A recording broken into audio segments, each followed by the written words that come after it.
let your kids watch it! Is Company of Heroes 3 a bad game? Let's talk about it. So, Code 3 has launched a few days ago, and it kinda reminds me of the...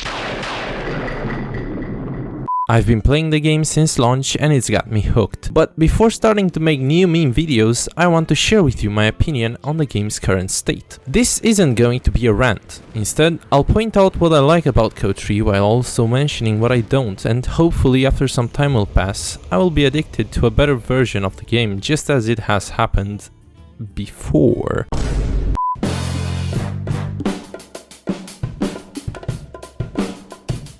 There are two campaigns, a grand strategy type campaign and a classic co-campaign, both consisting of well-designed missions which add up to a lot of campaign gameplay. Yet another cool thing about this is that 3 out of the 4 existing factions at launch are playable in the campaigns.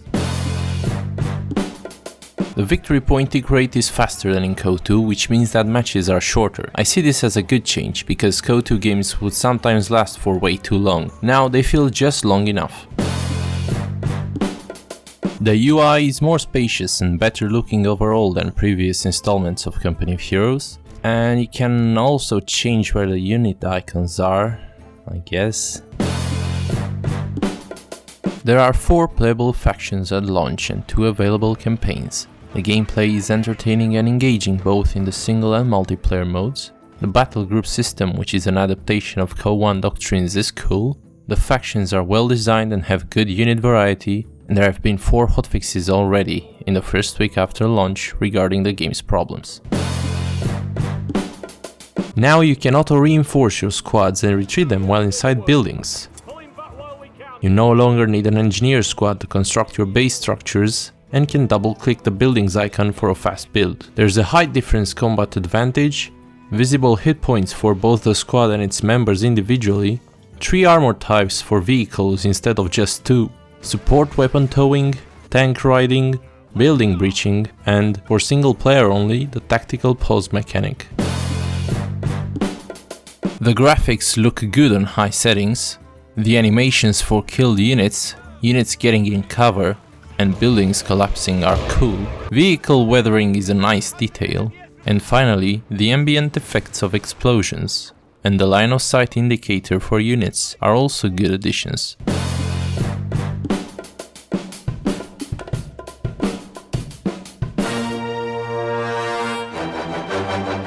The AI is incredibly dumb, having horrible pathing, decision making, microing, and so on. For countless times the AI has acted in a mindless manner by charging MGs with infantry or by showing its tanks rear armor. It tries to capture random points while losing the game and orders its squads to move right on top of grenades. The grenade timer for Germans in single player is longer for some reason. Cutscenes are slightly animated pictures rather than the classic 1 and 2 cutscenes. Considering how invested Relic was in this game's single player, I expected more than this.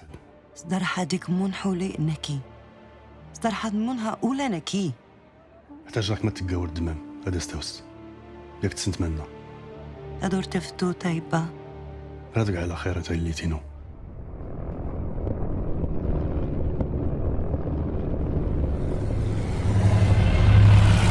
Keep moving, men! Let's go! I have no weapons! Find one! Go forward! To the motherland!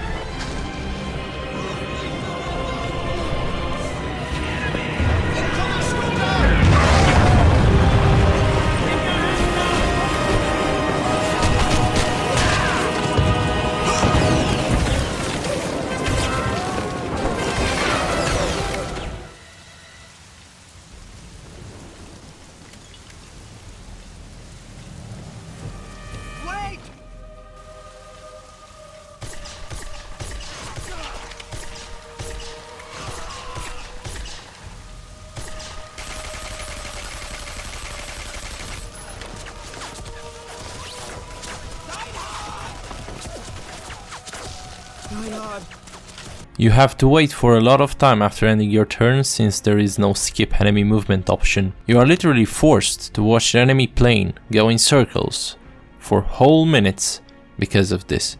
The AA sound will drive you mad.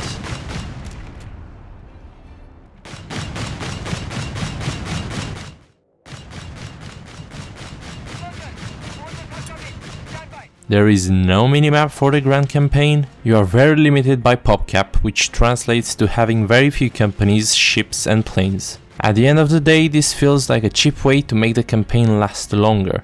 And finally, if you save and quit the game during a mission, using the resume campaign button will restart a mission instead of resuming from the last save. There is no indicator of MMR or rank change after a game ends, and there is no in-game ladder. You have to check it yourself on their site. You get kicked out of the stats interface after the game ends for no reason. You can't chat after the game is over for GG's. And finally, if you disconnect from a game for whatever reason, you cannot reconnect. This is not a bug, it just isn't a game feature yet. Yep, a AAA RTS launched in 2023 that doesn't let its players reconnect to games. But don't worry guys, the super smart AI will take your teammate's place in no time. The main menu looks ugly, especially if you compare it to how it looked in previous Code 3 versions, or even Code 2 and 1. You cannot resize the HUD, which means that you're stuck with it as it is, and you cannot edit your player profile.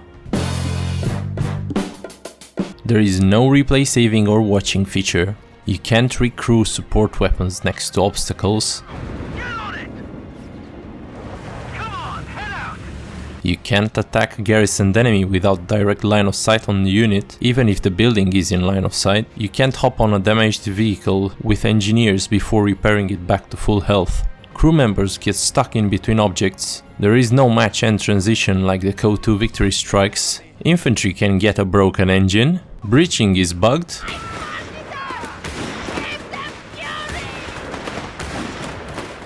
Sometimes you can't pick up supplies. Killed planes just disappear instead of crashing.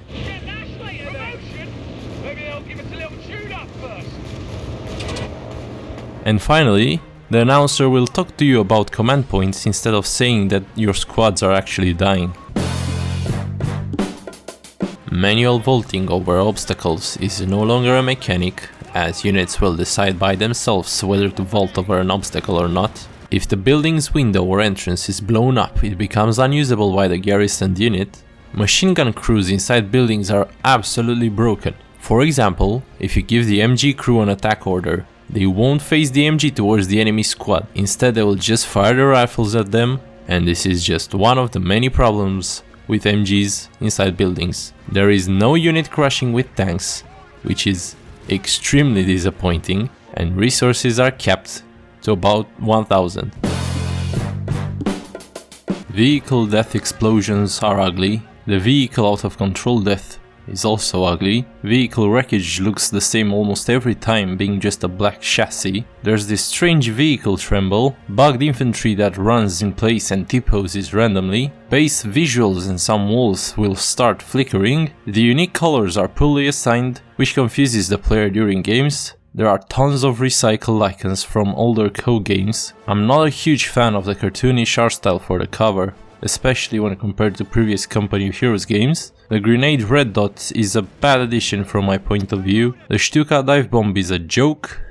JU-87, enter in the frame.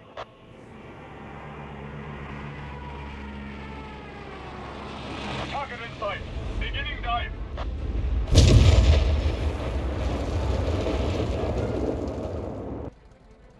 Stuka is dive bombing.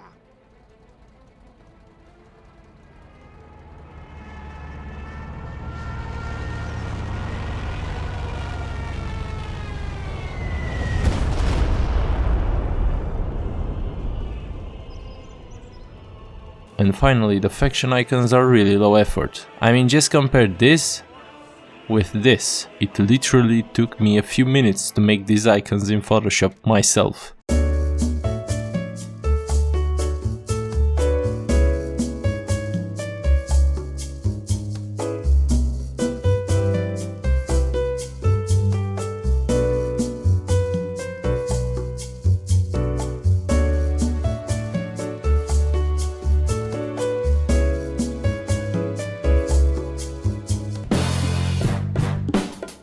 Unfortunately, I like the music a lot less compared to older codes, as it feels less epic and unique.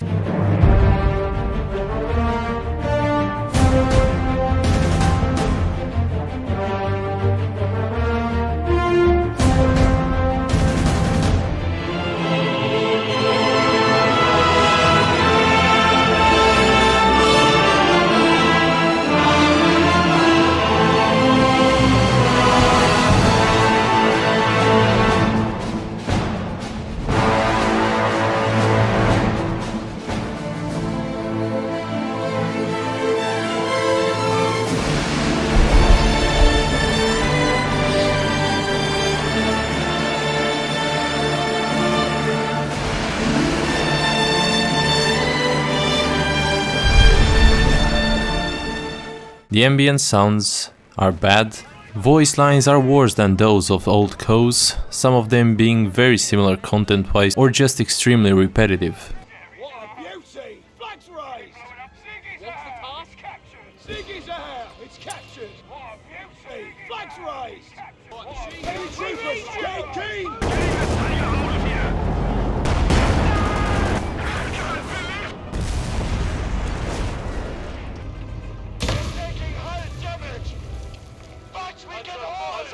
Announcers are lame compared to previous co-announcers. The enemy has destroyed a panzer. One of our panzers has been destroyed. Our panzer forces have been reduced by one. Unit lost! In your seat! Our soldiers are falling in battle! A unit has died in service! The overall sound quality feels off, and finally, the audio gets bugged quite often, making sound effects cancel each other out. So, is Code 3 a bad game? No, but it was launched unfinished. Is it fun? Yeah, but even so, Relic still has a lot of work to do. Should you buy it for $60? Well, only if you can bear with the bad stuff until it gets fixed. Otherwise, just wait and decide later. Personally, I hope and believe that the bugs will be solved as soon as possible and more features will be added in future patches. With this being said, this concludes this discussion for now. Thank you for watching and see you soon in future meme videos.